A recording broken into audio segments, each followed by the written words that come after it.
Benefit Street in Providence still carries the echoes of a name the city would rather erase: Deacon Ezra Rutherford. He was a man so consumed by his faith that he twisted it into something monstrous, convincing himself that the basement of his colonial home was nothing less than heaven. From 1762 through 1765, neighbors whispered of strange noises drifting from his property. At nightfall, children's voices seemed to rise from beneath the ground, speaking in tongues. No child should know their cries, weaving into melodies that mimicked hymns, but carried an unsettling undertone. Many crossed themselves and hurried past, rather than linger near his door. When colonial authorities finally forced their way into the basement in March 1765, what they found shook Providence to its core. Hidden below were the bodies of twin children who had never felt sunlight, their skin pale as parchment and their eyes adjusted to eternal darkness. The chamber contained crude altars, symbols unknown to any religion, and journals where Rutherford justified the slow torture of innocence as a form of preservation. The government sealed the records for over a century.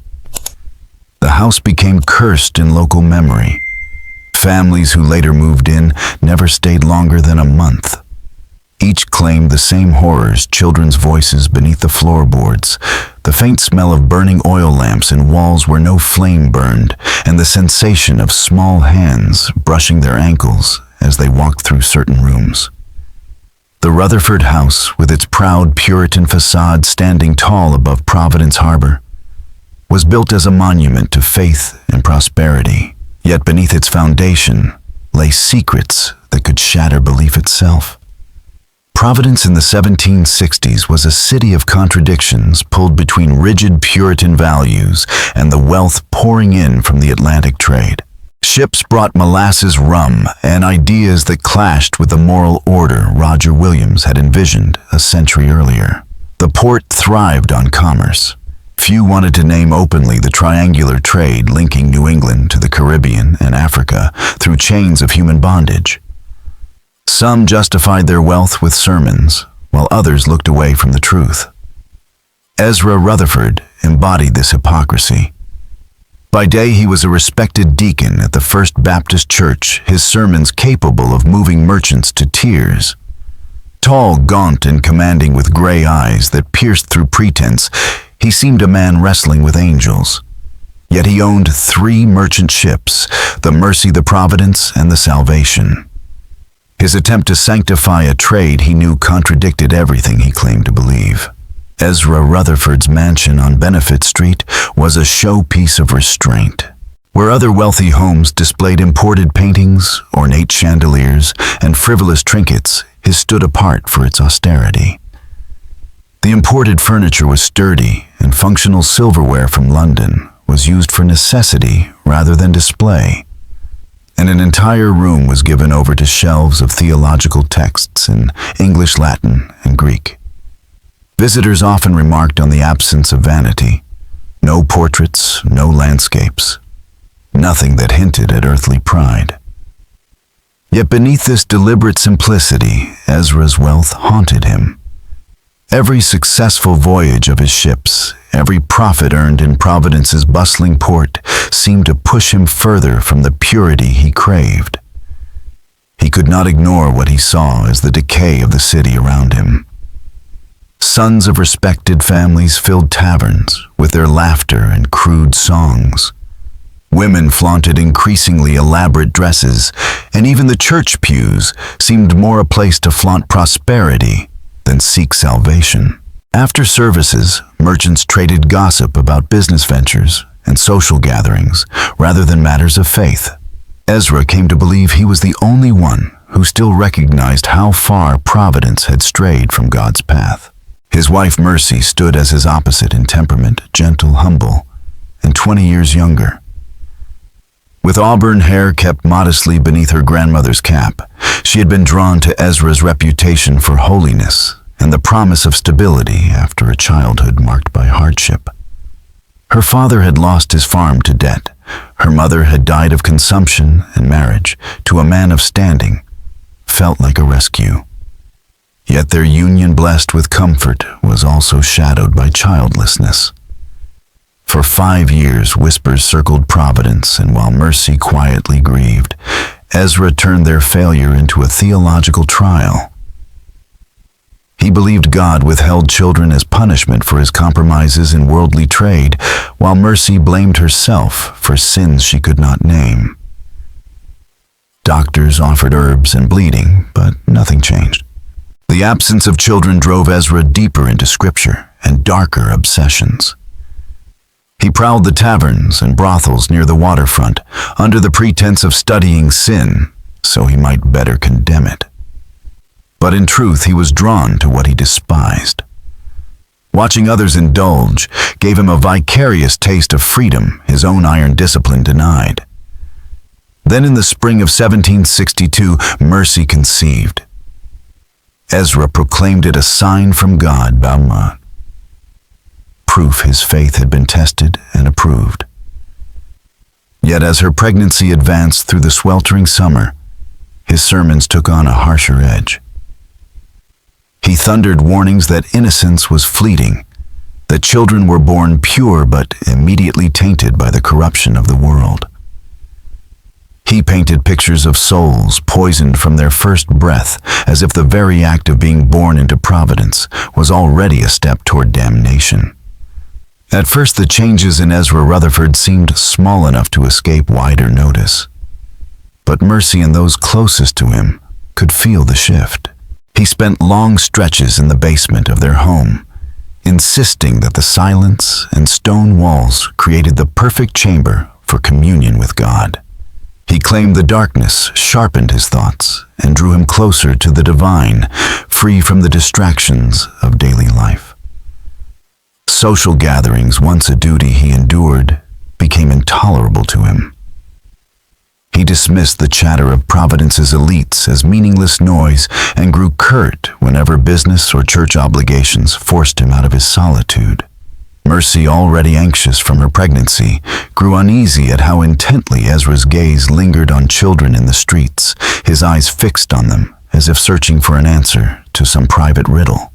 On October 17, 1762, Providence awoke to a steel-gray sky and a biting Atlantic wind that hinted at early winter. The harbor lay under a heavy shroud of clouds, and the entire city seemed to move in a muted dream. Mercy's labor began before dawn, each contraction striking with the force of a storm surge against the breakwater. By the time Goodwife Prescott arrived with her midwife's satchel, the house had already taken on an atmosphere that felt charged, almost alive, with an energy that was equal parts holy and foreboding. Ezra had dismissed all servants, declaring childbirth too sacred to be witnessed by outsiders. Only he, Mercy, and the midwife remained inside the great house as the ordeal began. Ezra stalked the upper rooms, his boots thudding against the floorboards, in a rhythm that mirrored Mercy's cries below. He had not slept in a day and a half, sustaining himself on water and scripture, reciting passages on divine blessing and the sanctity of birth. Prescott, seasoned from decades of midwifery, immediately noticed unsettling signs. The birthing room was colder than it should have been. Despite the blazing fire and shadows, seemed to shift with a will of their own, stretching and bending in ways the flames could not explain. At 7 minutes past 9, Mercy's first child entered the world. The cry rang sharp and strong, and Ezra collapsed to his knees, overcome with gratitude, his voice rising in prayer so fervent it shook the house. But when the midwife, breathless, called out that another child was coming, a subtle but chilling change overtook Ezra's face. His sleepless gray eyes, already burning with religious zeal, darkened into something else entirely. Twins were rare, and in a community obsessed with signs and omens, they could be seen as either divine favor or divine curse. To be born into the household of Providence's most visible spiritual leader only magnified the weight of meaning. The firstborn Samuel was sturdy and strong, his cry filling the chamber with vitality. His dark hair promised to mirror his father's, and his form suggested a boy destined for hard work and resilience. 12 minutes later, Judith followed after a more difficult passage. Smaller, more delicate, yet equally healthy, she bore her mother's auburn coloring and finer features. Her cry was softer than her brother's, but persistent, as though echoing him. What startled Goodwife Prescott most, however, was what came after. When the twins were placed side by side, their cries subsided almost at once, and they turned toward each other instinctively, a wordless recognition that seemed to defy their age. Prescott, hardened by years of service, felt a shiver crawl up her spine. She had delivered countless children, but never had she witnessed such an immediate, almost unnatural bond. From the very beginning, the bond between Samuel and Judith astonished anyone who saw it. If one cried, the other instinctively turned toward the sound. And when they were placed side by side, they naturally shifted into the same positions they had occupied in the womb. Goodwife Prescott, hardened by decades of deliveries, declared them the finest twins she had ever brought into the world, strong and perfectly formed despite the struggle of their arrival. But in Ezra's arms, joy quickly curdled into dread. Standing at his bedroom window holding both children, he looked out at Benefit Street, where drunken young men staggered home from the taverns. Their laughter, coarse and mocking, seemed aimed at all that was sacred. In that moment, Ezra felt an iron conviction settle over him. The world outside was too polluted for the souls now resting in his arms. Unlike every other father in Providence, doomed to watch innocence slip away as children absorbed the city's corruption, Ezra believed he had been granted a divine mission to keep purity intact forever. 3 days after the birth, this conviction revealed itself in his actions. Instead of making the customary public announcement and opening the house for well-wishers, Ezra quietly spread word that Mercy was recovering from a difficult labor and that the twins were too delicate for visits. The excuse worked. It gave him the solitude to begin what he was already calling in secret prayers his plan for preservation. Watching his children sleep, their faces untouched by knowledge of sin, he became convinced that God had chosen him to shield them from the world. The basement of the Rutherford home, once little more than a study and storage space, began to take shape in Ezra's mind as something else entirely, a sanctuary where innocence could be preserved untouched. The foundation offered natural advantages. Thick stone walls muted sound from the street above. The entrance could be strictly controlled. The space itself was quiet, steady, and suited for contemplation. Ezra now saw what others could not. Providence itself had provided him with the perfect vessel for his mission. While Mercy lay upstairs weakened from childbirth, Ezra worked in secret, transforming the basement into a hidden dwelling. He began with light. Oil lamps were installed in small alcoves carved into the stone, their flames carefully designed to burn evenly, free of the flicker he associated with worldly chaos. Each lamp was fitted with a reflector that pushed light downward, softening shadows, and creating what he believed was a holy glow more fitting than the corrupt glare of sunlight. Then came the comforts. Persian rugs, costly beyond what most families in Providence could ever dream of owning, were brought down to soften the cold stone floor. He arranged them to create distinct zones for sleep, for eating, for prayer. Small beds of fine pine were built their frames, etched with verses Ezra had handpicked, words he believed would shield the twin souls like armor. The cribs were set against the warmest wall, where heat from the kitchen hearth above would keep the chill of New England winters at bay. Finally, Ezra devised a circulation system that allowed fresh air to filter underground without opening windows that might tempt the children to gaze upward at the corrupt world above. Vents where hidden airflow controlled the atmosphere, balanced in a way that satisfied Ezra's obsession with both spiritual and physical purity. What had begun as a basement was becoming something else. Not a nursery, not a home, but a shrine to his twisted belief that innocence could be frozen in time, guarded from the contamination of life itself. Ezra's vision of the basement sanctuary grew more elaborate with each passing day. He arranged a dining space that looked less like a household convenience and more like a permanent ritual. A modest table crafted to fit a small family stood at the center, surrounded by chairs proportioned for children who would one day grow into adults. The table was never bare. It remained set with simple pewter plates and cups practical and unadorned, reflecting Ezra's belief that utility was a form of godliness superior to the vanity of ornament. At one end of the chamber, he installed a small altar that became the heart of the room. Here he intended daily prayers to be spoken, scripture to be read aloud, and hymns to be sung in place of the worldly lessons that Providence schools might have offered. Along one wall, custom shelves carried the only books Ezra trusted, multiple translations of the Bible works of the church fathers, hymnals, volumes of spiritual poetry, and commentaries carefully selected to reinforce his tightening grasp on doctrine. Absent were any works of philosophy, history, or literature that might plant questions or encourage thoughts outside his narrow design. When Mercy asked why he spent so many nights underground working by lamplight until dawn, Ezra told her he was preparing a special nursery warmer, quieter and safer than the drafty upper floors of their mansion.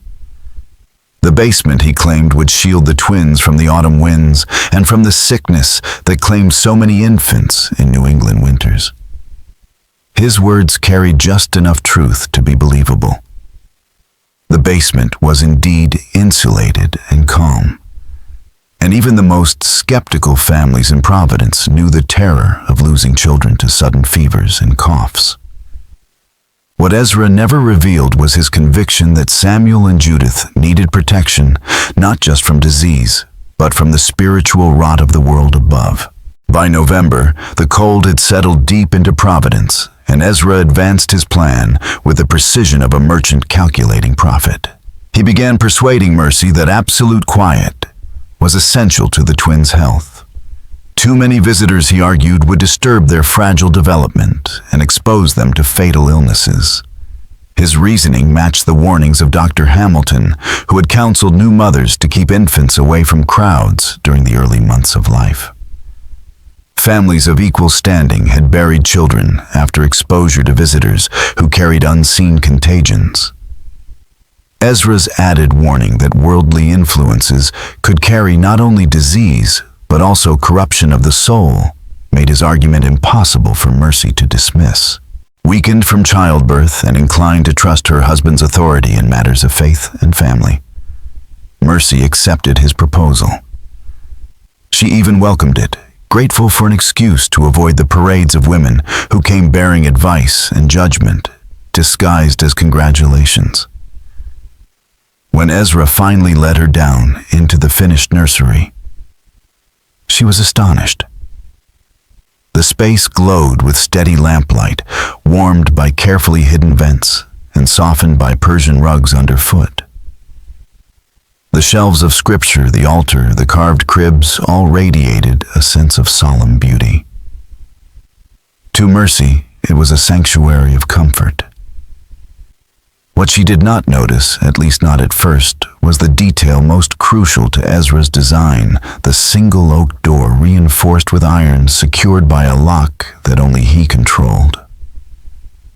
High-set windows admitted air and a muted gray light, but offered no view of the outside world. The nursery was complete, a chamber meant not for a season of childhood, but for a lifetime of confinement. The thick stone walls that made the basement so warm and insulated also created a silence that was absolute. Words spoken in an ordinary tone disappeared into the rock, and even loud cries faded into faint murmurs, easily mistaken for nothing more than wind or shifting timbers. What made the space ideal for prayer also made it the perfect prison. At first, the arrangement seemed almost harmless. The first month unfolded with a strange rhythm that Mercy convinced herself was temporary, perhaps even beneficial. Samuel and Judith thrived in the controlled environment, growing stronger each day, their sharp alertness giving Mercy hope that they were destined for something extraordinary. Ezra's presence during morning and evening prayers filled the chamber with a reverence that almost felt holy. His voice carried through the stone room as he read scripture and gave thanks for the gift of children unspoiled by the world above. He even began introducing hymns to the twins long before their eyes could properly focus, convinced that sacred melodies would carve purity into their very souls. A daily pattern emerged. Mercy rose early to nurse the twins, joined Ezra at the dining table for a simple breakfast, where scripture was read aloud, and watched as her husband departed to conduct his business.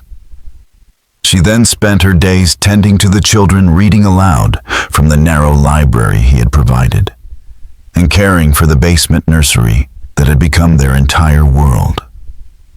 For a time, life underground felt almost normal, quiet, secluded, but stable. Yet as the winter deepened and daylight dwindled, Ezra's theology began to harden into something sharper, more demanding.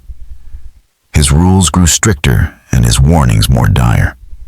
He began to insist that Mercy's time above ground endangered the children, that each trip upstairs risked bringing back contamination from the servants and the corrupt world they represented. Better, he explained during an evening prayer, that she remained below as a permanent guardian, a shield between the twins and the sin-laden air above. At first, Mercy resisted in small ways. She slipped upstairs to prepare special meals when the babies began taking solid food, wrote letters to her scattered family, or handled household tasks that the servants could not. But each time she returned, she found Ezra pacing the basement like a caged animal, muttering prayers until she appeared. His relief when she returned was so fierce that she began to feel guilty for leaving at all. The meals that once reflected the prosperity of his merchant trade became plainer as Ezra preached against indulgence. He argued that bread, milk, and water were more fitting for souls striving toward purity, and that time spent on elaborate cooking should instead be devoted to scripture and prayer. Mercy, already weary and isolated, allowed these changes to pass unchallenged. She did not yet realize how slowly the walls were closing around her, each small restriction piling onto the next, until the isolation began to seep into her own bones. Cut off from her friend's family and even the simple comfort of neighborly chatter, Mercy soon relied entirely on Ezra for any glimpse of the world outside. And what he gave her was always grim. He spoke of Providence descending into chaos, of children falling into sin almost before they could walk, of once respected families rotting from within. Each story painted a picture of a city sliding into moral ruin. Even the church, he warned, had become corrupted by vanity and worldliness. For Mercy, isolated in the basement nursery, these reports only reinforced the necessity of keeping Samuel and Judith hidden from a world that seemed to be collapsing into darkness. But while Ezra preached purity and preservation in the stone chamber below, his life above ground grew stranger and far more troubling. The compassionate deacon who had once offered gentle counsel now regarded his parishioners with a cold, measuring gaze, as though tallying their sins for some hidden ledger. His sermons, once filled with hope, turned sharp and relentless warning of children as fragile vessels that could only be filled with holiness or corruption, with no middle ground. Parents, he thundered, who failed to take extreme measures to protect their children were accomplices in their destruction. It wasn't only words. Ezra began moving through Providence in ways that alarmed those who noticed. Night after night, he haunted the taverns along the waterfront, not as a reformer, but as an observer, crouched in shadowed corners, cataloging the drunkenness and depravity around him with a precision that felt less like moral outrage and more like scientific study. He convinced himself he was learning how sin spread. But these visits also satisfied urges his rigid piety had long suppressed. Watching others indulge gave him a thrill of vicarious freedom, a chance to taste corruption without touching it. Observation soon lost its appeal, and Ezra moved into what he chillingly referred to as experiments. He began testing the boundaries of Providence's citizens, probing to see how easily good people could be bent. To struggling families, he became an unseen benefactor, slipping coins to widows already stealing scraps at the market, then continuing his assistance only if the thefts continued feeding the very corruption he claimed to study. To young men deep in debt, he appeared as a mysterious lender, offering easy money and then following them through the streets, recording how quickly they wasted it on gambling, drink, or women. Most unsettling were his dealings with children. Cloaked as lessons in faith, his visits to poorer households became laboratories of manipulation. He told carefully shaped stories that planted seeds of doubt about parents and pastors, then returned weeks later to measure how far the questions had grown. He chose his subjects deliberately, the curious, the unsupervised, the vulnerable. To Ezra, it was proof of how quickly innocence could be unraveled. To those who might have seen behind his mask, it was something darker, the shadow of a man no longer just studying sin, but slowly becoming its instrument. Ezra's methods with children outside his home followed a pattern. He would win their trust with small gifts, gentle attention, and the kind of patience that few adults ever offered. Once he had their confidence, he began slipping ideas into their conversations. Suggestions that chipped away at their trust in parents and ministers, nudging them toward doubt under the guise of curiosity. While Providence bustled into spring ships docking merchants readying for trade, the world beneath the Rutherford house had no seasons at all. Down in the basement, nursery time moved differently, and the twins, now 6 months old, were developing in ways that startled even their father. Samuel and Judith did not babble like normal infants. Their first attempts at speech came out as fractured hymns, half prayers, shaped by the only voices they ever heard, the deep cadence of Ezra's scripture readings and Mercy's strained lullabies. Even more unsettling was their response to light. On the rare occasions Ezra lit extra oil lamps to brighten their dim world, the children recoiled, covering their faces and sobbing as though light itself caused them pain. Their eyes had begun adapting to the half-dark, a change Ezra welcomed as proof that his children were not bound by the same corruption sunlight carried into every corner of Providence. Physically, they grew as expected. Strong, alert, healthy, but socially and emotionally, they were unlike any other children, having no contact with anyone but their parents. They showed no curiosity for strangers, no longing to escape confinement, no fear of their isolation. They seemed entirely content with their stone-walled world, happy with the simple wooden toys Ezra carved and the endless flow of religious instruction. To their father, this was triumph, living proof that innocence could be preserved if a child were cut off from the corrupting reach of the outside world. Above ground, however, Ezra was unraveling. His late-night forays had gone beyond observation into direct involvement. He funded gambling dens not for profit, but to watch men destroy themselves when temptation was made limitless.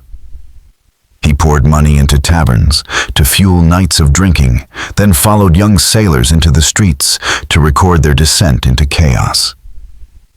He told himself it was research, but the disgust he felt was paired with something darker, a fascination that blurred the line between study and participation. These activities began to change him at home. The more time he spent immersed in vice, the more convinced he became that corruption was inevitable for anyone who touched the outside world. This only hardened his determination to keep Samuel and Judith confined. but it also turned his suspicion inward toward his wife. Mercy's isolation was eroding her in ways neither of them recognized at first.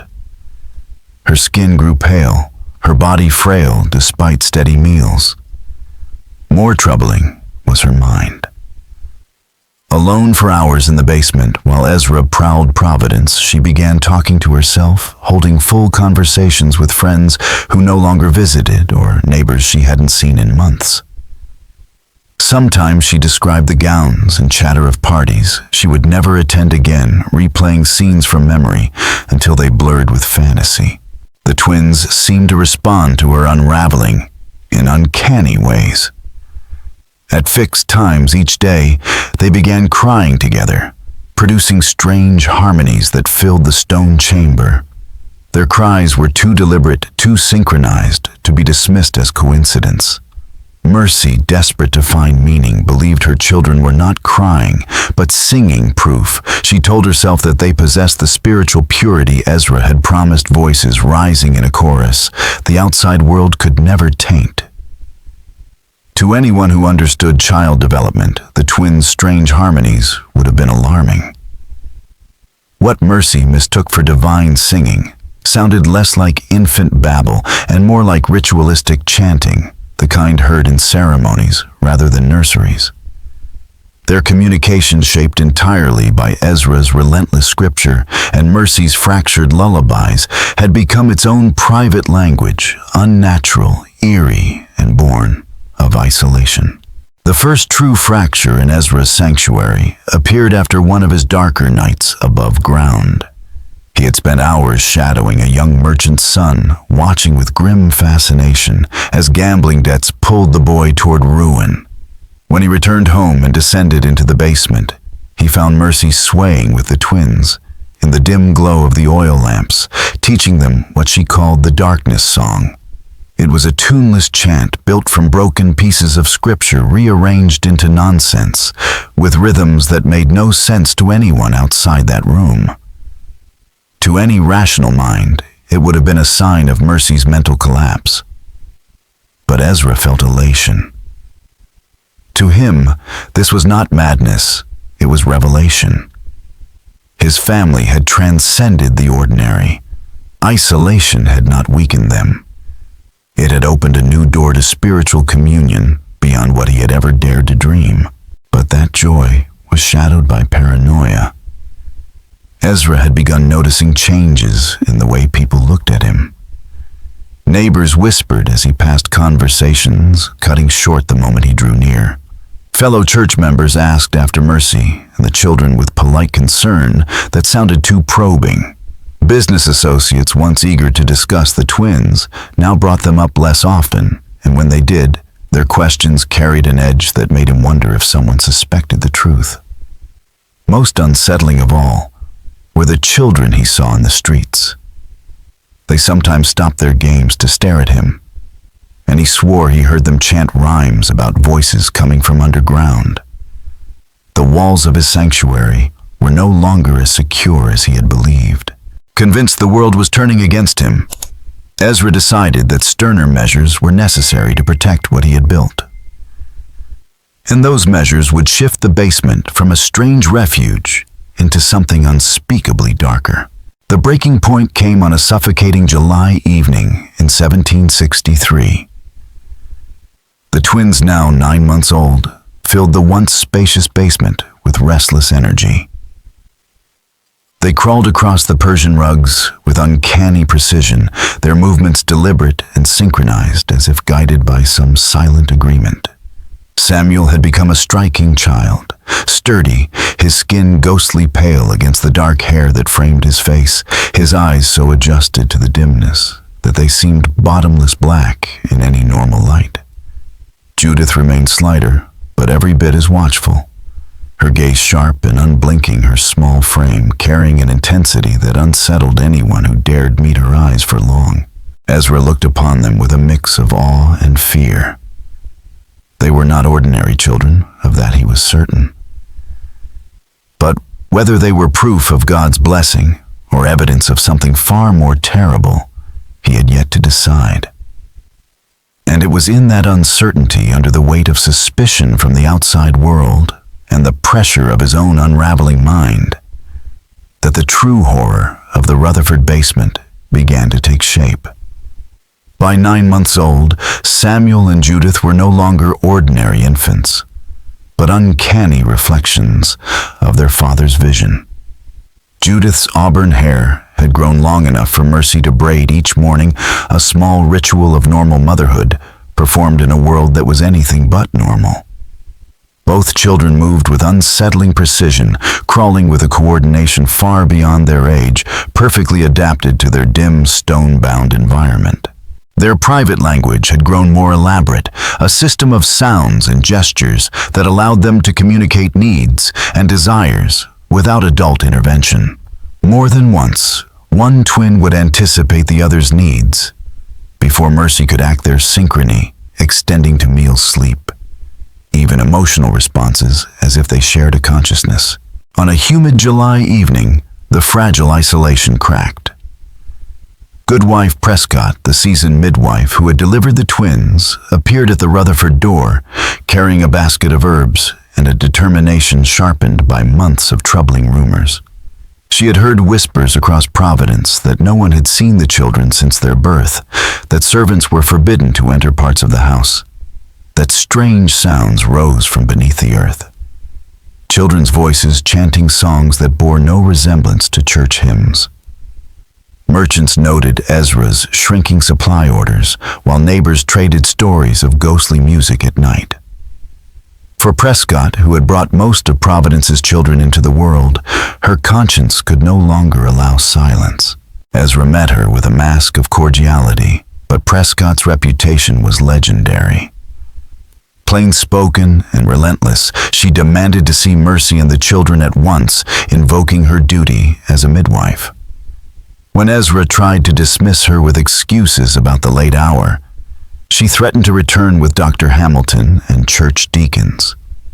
The thought of outside authorities prying into his sanctuary, dragging sunlight into the shadows he had so carefully cultivated, filled Ezra with panic. He made a choice that revealed how far his reason had crumbled. Rather than risk exposure, he invited Goodwife Prescott inside, not to see the children, but to the main parlor. What followed, according to his private writings, was not a conversation, but a test of spiritual worthiness. For over an hour, Ezra pressed the elderly woman with questions cloaked in theology, an interrogation thinly veiled as discussion. His words were the full display of his unraveling mind. He described children as vessels with no middle ground. They could hold either perfect righteousness or absolute corruption, but never anything in between. He painted Providence as a city besieged by forces of darkness, where every soul was a battlefield for purity or damnation. And with frightening conviction, he outlined his doctrine of isolation as the only path to salvation, claiming he alone had been chosen to preserve innocence against the world's corruption. Prescott grew alarmed. She had known stern Puritans all her life, but this was something darker. His questions seemed less about faith than about infection, as though he suspected her of carrying spiritual disease from her work with other families.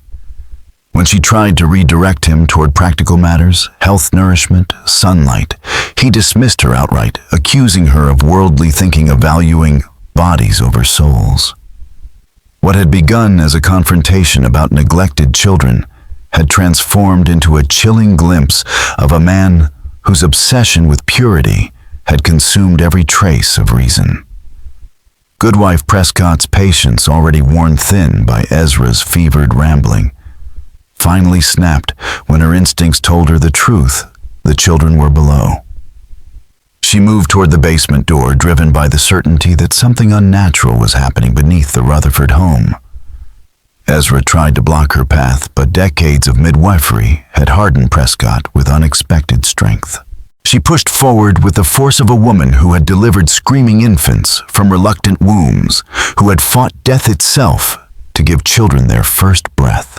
The struggle was brief, desperate, and decisive. Ezra's journals later framed it as divine intervention proof that God himself had protected the sanctuary from contamination. The reality was far darker. In his paranoid state, Ezra believed with absolute conviction that allowing Prescott into the basement would destroy everything, that her mere presence would stain the purity he had worked so meticulously to preserve. Prescott, wiry and determined even in her 60s, resisted with a vigor that shocked him. But Ezra's strength, honed by years of labor on his ships and fueled by fanatic desperation, proved greater. The struggle ended when Prescott struck her head against the stone hearth, the sharp crack echoing through the parlor like a final judgment. She crumpled lifeless before the fire. Ezra stood over her still body, trembling, faced with a choice that marked the point of no return. He could summon help, risk the constables, and face the questions that would surely uncover the truth of his household. Or he could silence the threat forever and preserve the sanctuary. To Ezra, the decision came with terrifying clarity. It felt less like choice than command. He lifted Prescott's body, carried it through the streets under cover of darkness, and left it in his warehouse near the harbor. When it was discovered, her death was quickly dismissed as the work of robbers. She was known to carry silver, and the warehouse district was dangerous, crowded with sailors and drifters. The constables, overworked and uninterested in the deeper truth, closed the matter quickly. But for Ezra, the act became something more than a crime. Killing to protect his children's purity set a precedent, a twisted justification for measures even more extreme. He had crossed a threshold, and in his mind, God had sanctioned it. The one woman in Providence who had dared to question the Rutherford household was gone, her suspicions buried with her. Meanwhile, the twins, approaching their first birthday, were growing into something uncanny. Their private language had become fully formed, a system of sounds, rhythms, and gestures so intricate it replaced the need for normal speech. They anticipated each other's thoughts and needs with eerie precision, moving through their confined world like two halves of a single mind. To Ezra, this was vindication, living proof that his sanctuary had succeeded in creating children untouched by worldly corruption. Yet beneath his pride, even he felt a flicker of unease at what was taking shape in the dark. By their first year, Samuel and Judith moved through the basement as though it were a world designed for them alone. They crawled with perfect assurance in total darkness, their senses sharpened by a lifetime without sunlight. To Ezra, this was the ultimate vindication. The twins were not restless, not curious about the world above. They were content playing with carved wooden toys, listening with eerie attentiveness to scripture, and joining their father's endless prayers. Their peace was his proof innocence could be preserved if only the world was kept out. But Mercy's decline was undeniable. Darkness, isolation, and Ezra's rigid control had chipped away at her mind until it fractured completely. She carried on vivid conversations with people who existed only in her memory. Some days she dressed carefully for church services that would never come, waiting patiently by the door for Ezra to escort her upstairs. Other days she prepared full meals for long-dead family members, setting extra places at the basement table and smiling at guests only she could see. The twins, rather than resisting their mother's unraveling, seemed to embrace it. They began responding to her delusions, nodding and making sounds as though her phantom visitors were real. Whether this was empathy or a slide into their own detachment from reality, no one could say. What was clear was that the family was now bound together in a world that bore little resemblance to the Providence outside their stone walls. By the autumn of 1764, Ezra's obsession had reached its most terrifying conclusion. During a night of fervent prayer, he convinced himself that even his own presence was a threat. His forays into the taverns and alleys of Providence, his studies of sin had poisoned him beyond repair. Each meal shared, each word spoken to his children might carry corruption into their perfect sanctuary. To preserve their purity, Ezra decided he must remove the final source of contamination himself. His solution was as simple as it was horrifying. He would seal the basement, cutting it off from the world above forever. Mercy and the twins already had everything necessary for salvation: scripture, prayer, and each other. Physical survival mattered less than eternal purity. If God allowed their bodies to fail, so be it, their souls would rise uncorrupted, saved from the temptations that ensnared every other human being. Decades later, when the Rutherford house was renovated, fragments of Ezra's journals were discovered. They read not as the ravings of a madman in his own eyes, but as the words of a devoted father offering his children the greatest gift he could imagine: eternal innocence. The basement, once a nursery and then a sanctuary, was to become both their tomb and their salvation. To Ezra, it was not murder, it was mercy, a guarantee that Samuel and Judith would never be touched by the sins that had consumed Providence above. In the bleak winter of January 1765, Ezra set his final plan into motion. The bitter cold kept Providence's streets empty, giving him cover as he worked night after night with the precision of a shipmaster sealing a vessel against the sea. Heavy beams braced the basement door, every crack packed with mortar and plaster, until it looked as though no entrance had ever existed.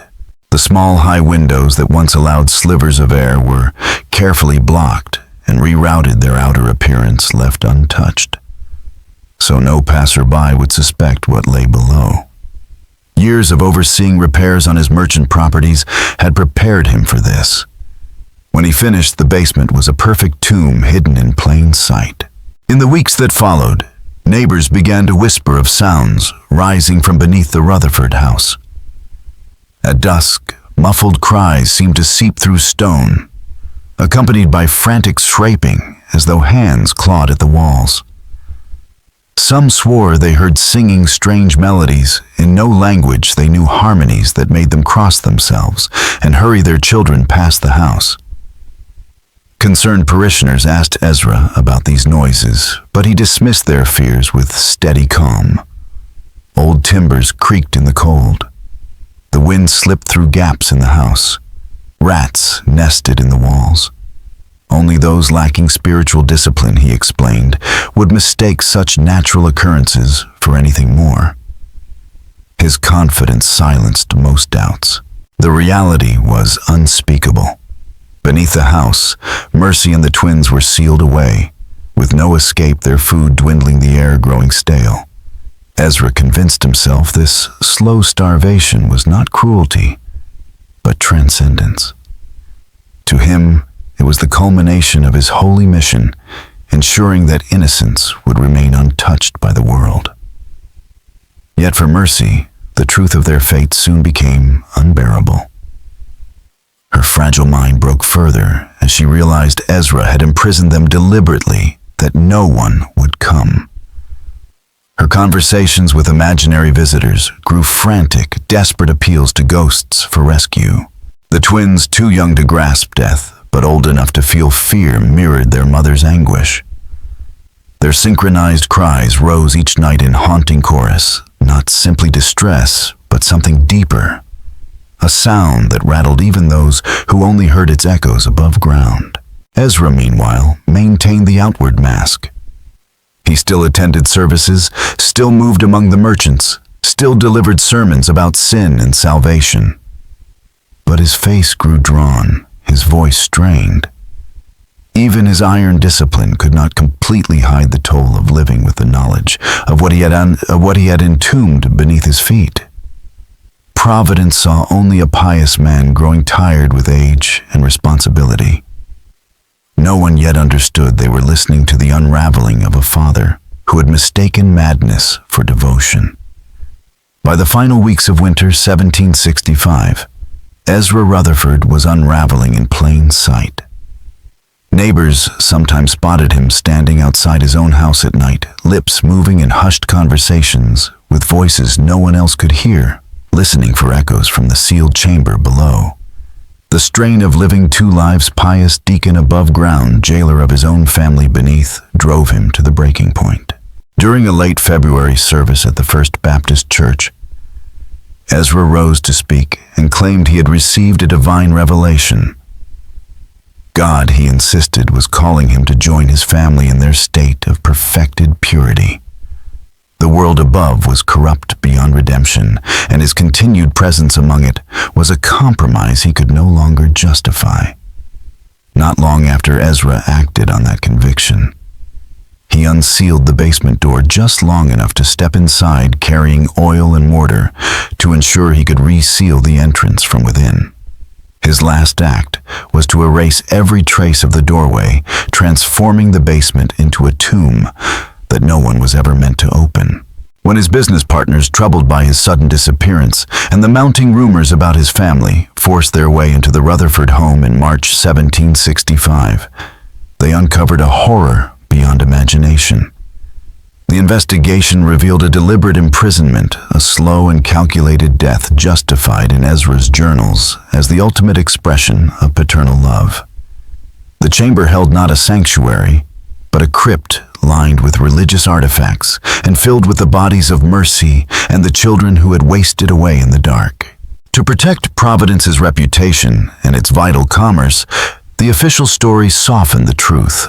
Authorities claimed the family had perished in a tragic accident, victims of a basement collapse during the severe winter. But those who had entered the chamber knew better.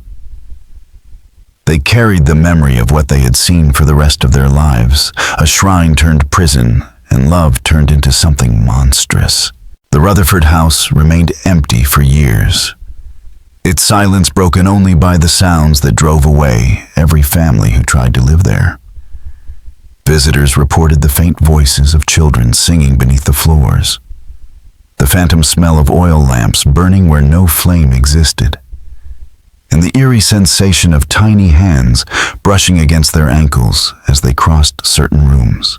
Ezra had sought to preserve innocence forever, but instead he proved how easily devotion could twist into destruction when untethered from reason and compassion. His basement sanctuary became a tomb, his love a curse. The story lingers as a warning that even the purest intentions, when warped by obsession, can create horrors greater than any sin they were meant to prevent. So what do you think? Could a father's devotion ever bend so far that he would condemn his family in the name of saving them? Share your thoughts in the comments and let us know where you believe the line lies between protection and imprisonment. And if this tale of faith turned nightmare sent chills down your spine, be sure to subscribe. Tap the notification bell and share it with someone who, like you, isn't afraid to peer into the darkest corners of human belief. Until next time, remember, sometimes the most terrifying monsters are the ones who believe they're saving souls.